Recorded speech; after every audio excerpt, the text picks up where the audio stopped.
Hello everyone, कैसे हैं आप सभी लोग। This is Kaushal and welcome to English Point. तो आज की क्लास में जो फिल इन द ब्लैंक्स हैं ये आपके नाउन से रिलेटेड हैं और नाउन के साथ साथ यहाँ पर जो भी हम फिलअप्स करेंगे तो इसमें एक और रूल फॉलो होगा, वो भी मैं आपको बता दूं।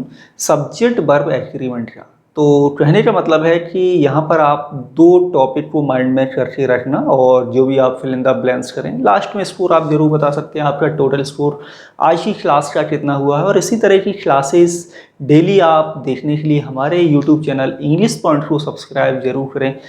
साथ ही साथ आप लोग इंग्लिश पॉइंट की ऐप को भी डाउनलोड कर सकते हो, वहाँ पर भी आप लोगों के लिए कई सारी चीज़ें हैं, तो उनको भी आप लोग देखना बिल्कुल भी ना भूलें। तो चलिए क्लास को स्टार्ट करते हैं। और आज की जो क्लास है इसमें आप लोगों के लिए मैंने बता दिया 20 सेंटेंसेज हैं। और सबसे पहला सेंटेंस लेते हैं, सेंटेंस 1 कि Rohan is dash of our class, यानी कि जो रोहन है वो हमारी क्लास का क्या है, न्यूटन है या फिर द न्यूटन है। अब देखो न्यूटन क्या है, आपका प्रॉपर नाउन है, लेकिन ये रूल है वो क्या कहता है कि जब भी हम कभी प्रॉपर नाउन को एज ए कॉमन नाउन की तरह प्रयोग करते हैं तो फिर उससे पहले हमें डेफिनेट आर्टिकल द का प्रयोग करना होता है। तो यहाँ पर आपका जो राइट आंसर होगा ये होगा the Newton. In the same way यदि हम ये कहें कि Kalidas is the Shakespeare of India, तो यहाँ पर जो शेक्सपियर वर्ड किया है ये इंग्लैंड के पोइट हैं, है ना, ड्रामाटिस्ट हैं और बहुत ही बेहतरीन इन्होंने सोनेट्स लिखी हैं, लेकिन पर्सन है, प्रॉपर नाउन है। लेकिन यहाँ पर मैं यदि ये बोलता हूँ कि Kalidas is the Shakespeare of India, तो इसका मतलब शेक्सपियर को मैंने एज ए कॉमन नाउन की तरह प्रयोग किया और इस तरह से हम प्रॉपर नाउन से पहले भी डेफिनेट आर्टिकल द का प्रयोग कर सकते हैं। तो यहाँ पर आपका द न्यूटन करेक्ट होगा। नेक्स्ट है sentence 2, a wavy of girls that just entered the class। आपको बताना है हैज या हैव में से कौन सी वर्ब सेंटेंस नंबर 2 में करेक्ट यूज की जाएगी। तो सबसे पहले हम देखेंगे अपना subject. A baby of girl क्या है आपका, ये है आपका सब्जेक्ट। तो सब्जेक्ट पर फोकस करें। पहला रूल तो यहाँ पर ये लगेगा कि जब भी कभी कोई दो नाउन या प्रोनाउन प्रपोजिशन ऑफ से जुड़े हों तो वर्ब पहले वाले नाउन या प्रोनाउन के अकॉर्डिंग यूज होती है। क्लियर। अब बेबी मीन्स क्या होता है, बेबी मीन्स होता है एक ग्रुप ऑफ गर्ल्स को हम लोग क्या कहते हैं, बेबी बोलते हैं। तो ये आपका एक सिंगुलरली यूज किया जाएगा सेंटेंस में और इसके साथ हम सिंगुलर वर्ब का प्रयोग करेंगे। तो हैज और हैव में से जो राइट वर्ब यूज होगी सेंटेंस नंबर 2 में ये आपकी होगी हैज। यहाँ पर हैज आपका राइट आंसर होगा। नेक्स्ट है sentence 3, the parliament divided their final support to the bill, यानी जो पार्लियामेंट है उसने क्या हुआ डिवाइड हो गए अपने फाइनल सपोर्ट पर बिल के लिए। वाच या वर्ब में से कौन सी वर्ब यहाँ पर राइट होगी सेंटेंस नंबर 3 में। तो यहाँ पर ध्यान दो, पार्लियामेंट का मतलब यहाँ पर पार्लियामेंट के मेंबर्स से है, वहाँ के सदस्यों से है। कैसे पता चला, तो इसके आगे यहाँ पर इसका जो प्रोनाउन, पार्लियामेंट का जो प्रोनाउन है वो यहाँ पर क्या यूज हो रहा है, देयर का प्रयोग हो रहा है। और देयर किसका पजेसिव फ्रेज है, दे का, यानी कि पार्लियामेंट को हमने प्रोनाउन बनाना होगा तो क्या बना है यहाँ पर दे, जो कि प्लूरल है तो पर्सन की बात हो रही है। तो इसी तरह से यहाँ पर हम फिर प्लूरल वर्ब का प्रयोग करेंगे सेंटेंस नंबर 3 में। The parliament were divided their final support to the bill, ये होगा राइट आंसर इस सेंटेंस में। नेक्स्ट आगे है सेंटेंस नंबर है 4, the ship sank and the crew, जो शिप है वो सेंक हो गया यानी कि डूब गया, ये सेंक का सेकंड फॉर्म है, सेंटेंस पास्ट इंडेफिनिट में लिखा है।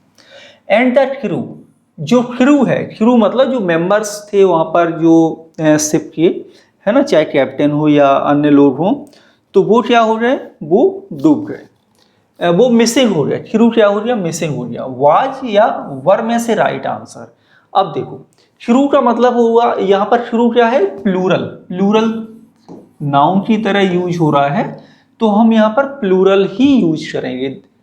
ठीक, नेक्स्ट है sentence 5, mistakes after mistake made by us, यानी गलती के बाद गलती हमने की या हमारे द्वारा की गई।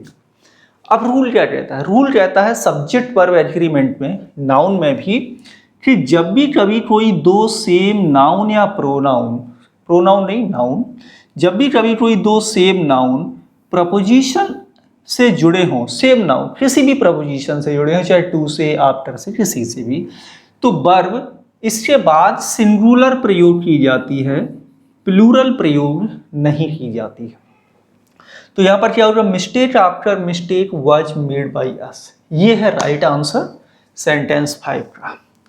नेक्स्ट है sentence 6, a book is made of, जो एक किताब है वो बनाई जाती, किससे बनाई जाती है, पेपर या फिर पेपर्स, दोनों में अंतर है, ध्यान से देखिए।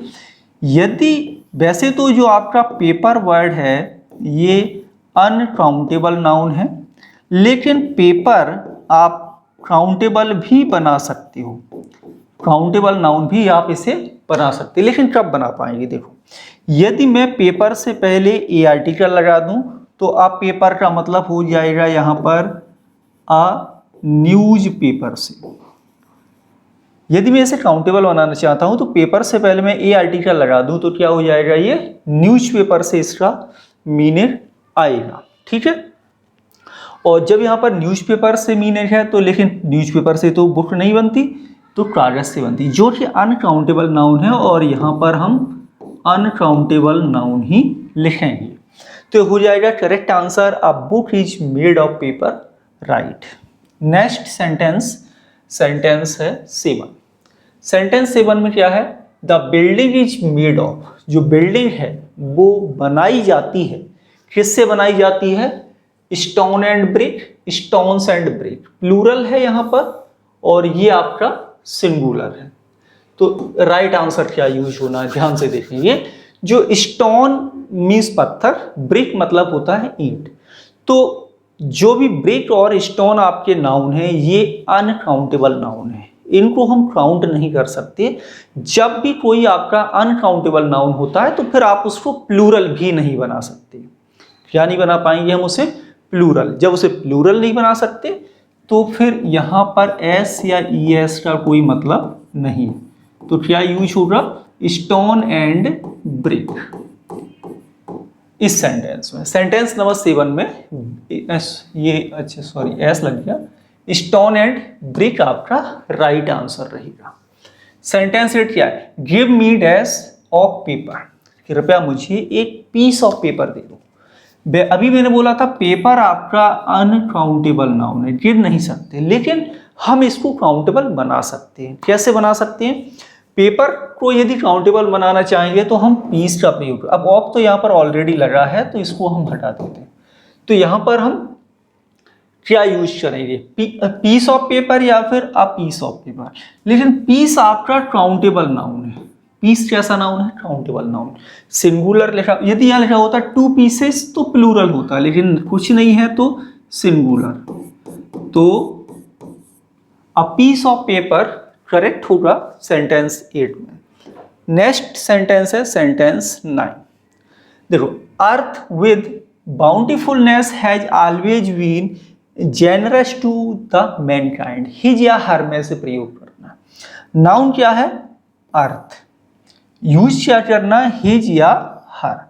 तो कहने का मतलब है यदि हम इसको मैस्कुलाइन मानेंगे तो हिज का प्रयोग किया जाएगा, फेमिनाइन जेंडर मानेंगे अर्थ को तो फिर हम हर लगाएंगे, लेकिन ये से आप निर्जीव मानोगे तो फिर आपको यहाँ पर इट्स का प्रयोग करना पड़ेगा। लेकिन कुछ ऐसे भी नाउन्स होते हैं जिनमें वार्मथ होती है, जेंटलनेस होती है, ब्यूटी की बात होती है, तो फिर वो आपके फेमिनाइन जेंडर में आते हैं, स्त्रीलिंग में हम प्रयोग करते हैं। तो यहाँ पर जो अर्थ है इसके लिए भी हम क्या यूज करेंगे, फेमिनाइन जेंडर का प्रयोग करेंगे। हर आपका करेक्ट आंसर होगा सेंटेंस 9 में। नेक्स्ट है सेंटेंस 10। सेंटेंस 10 क्या है, the baby is playing with colourful toys. जो बेबी है वो कलरफुल टॉयज से खेल रहा है। ठीक, अब इट्स या फिर हिज। अब पहले तो ये देख लो, सब्जेक्ट है आपका बेबी। नियम क्या कहता है? नियम कहता है कि जब भी जो छोटे बच्चे होते हैं, नॉर्मली हमें उनका जेंडर मालूम नहीं होता है कि वो मेल है या फीमेल है। तो जो छोटे बच्चे होते हैं उनका जब हम जेंडर की बात करते हैं, तो जब जेंडर अननोन होता है तो फिर हम इट्स का प्रयोग करते हैं। वहाँ पर इट्स का प्रयोग करेंगे उसके लिए प्रोनाउन, और पजेसिव केस यहाँ पर हम क्या लिखेंगे? इट्स। ये होगा राइट।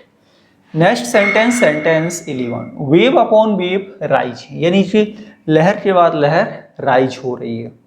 वेव मतलब लहर। ठीक, अपॉन आपका प्रपोजिशन है। रूल क्या बताया था मैंने? जब भी कभी कोई दो सेम नाउन किसी भी प्रपोजिशन से जुड़े हों, ये भी ध्यान रहिए दोनों सिंगुलर रहेंगे। आप सोचो इनमें से किसी को हम एक को प्लूरल बना दें, जैसे आप सोचो कि हम ऐसे लिख देते हैं वेव्स अपॉन वेव्स, तो अब इसके बाद प्लूरल वर्ब आ जाएगी, तब भी ये सेंटेंस गलत।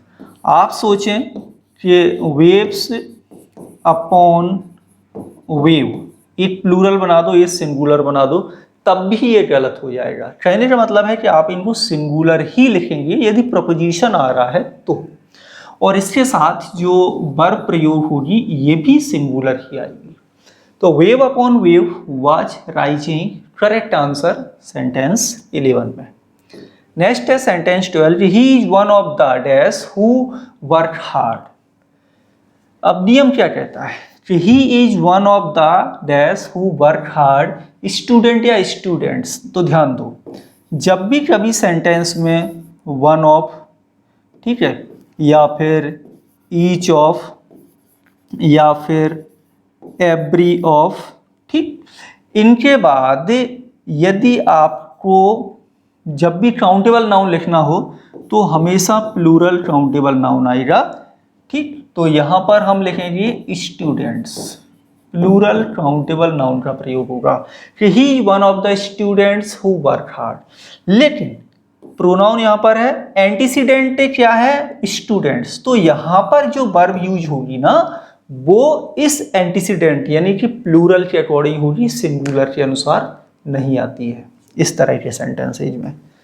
नेक्स्ट देखेंगे सेंटेंस नंबर 13।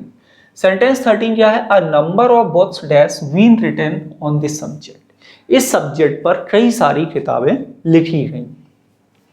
नियम क्या कहता है? नियम कहता है जब भी कभी कोई दो नाउन प्रपोजिशन ऑफ से जुड़े हों, वर्ब पहले वाले नाउन की अकॉर्डिंग यूज होती है। अब नंबर क्या है?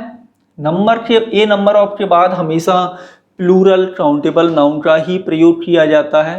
ठीक है, अब ए नंबर अपने आप में, यदि अ नंबर ऑफ के बाद प्लूरल काउंटेबल नाउन है तो ये अपने आप में प्लूरल है। इसके बाद हम प्लूरल ही वर्ब का प्रयोग करेंगे, तो यहाँ पर जो राइट आंसर यूज हो जाएगा वो होगा है। ए नंबर ऑफ का मतलब क्या होता है? ए नंबर ऑफ मीन्स होता है मैनी, यानी many of books have been written on this subject. इस तरह का ये सेंस होगा इस सेंटेंस में।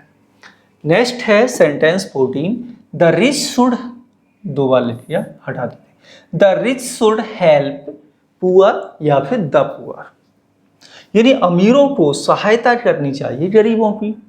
वैसे तो ये जो आपका पुअर वर्ड है ना, ये एडजेक्टिव है, ठीक है, जिसका मतलब होता है गरीब। लेकिन सहायता किसकी करनी चाहिए? गरीबों की, मतलब गरीब लोगों की। तो नियम कहता है कि यदि हम इससे पहले डेफिनेट आर्टिकल द का प्रयोग कर दें, क्या यूज कर दें? डेफिनेट आर्टिकल द, तो इसका मतलब हो जाता है पुअर पीपल। अब ये द पुअर है, ये नाउन बन गया। ये क्या बन गया आपका? नाउन। तो और हमें यहाँ पर नाउन का ही प्रयोग करना है, तो फिर इस तरह से राइट होगा। क्या लिख देंगे? The rich should help the poor, sentence 14 में। सेंटेंस नंबर 15 है, were admitted to the nearby hospital. पास के ही हॉस्पिटल में एडमिट किया गया। किन्हें किया गया? इंजर्ड को। अब इंजर्ड अपने आप में क्या है? ये पास्ट पार्टिसिपल है और एडजेक्टिव है, ठीक है। लेकिन जब हमारा सब्जेक्ट, ये क्या है हमारा सब्जेक्ट, तो सब्जेक्ट कोई या तो नाउन होगा या आपका सब्जेक्ट कोई प्रोनाउन होगा।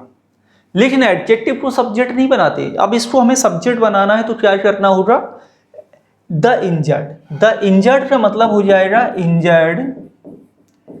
इंजर्ड पीपल, है ना, घायल लोग। तो यहां पर आपका द इंजर्ड करेक्ट होगा। नेक्स्ट है सेंटेंस, क्या है आपका सेंटेंस नंबर है 16। 16 में क्या है, are being dispatched today by goods train. Goods या फिर द गुड्स, देखो एक होता है आपका GOOD, गुड, गुड मीन्स होता है अच्छा, ठीक है। ये क्या है आपका, ये है एडजेक्टिव, विशेषता बताएगा। हमें सब्जेक्ट लिखना है तो नाउन बनाना है। एक नाउन है आपका गुड्स, गुड्स मीन्स होता है सामान, गुड्स मीन्स सामान, तो ये है आपका नाउन, ठीक। और इससे पहले यदि हम डेफिनेट आर्टिकल द का प्रयोग कर देंगे तो ये हो जाएगा थिंग्स।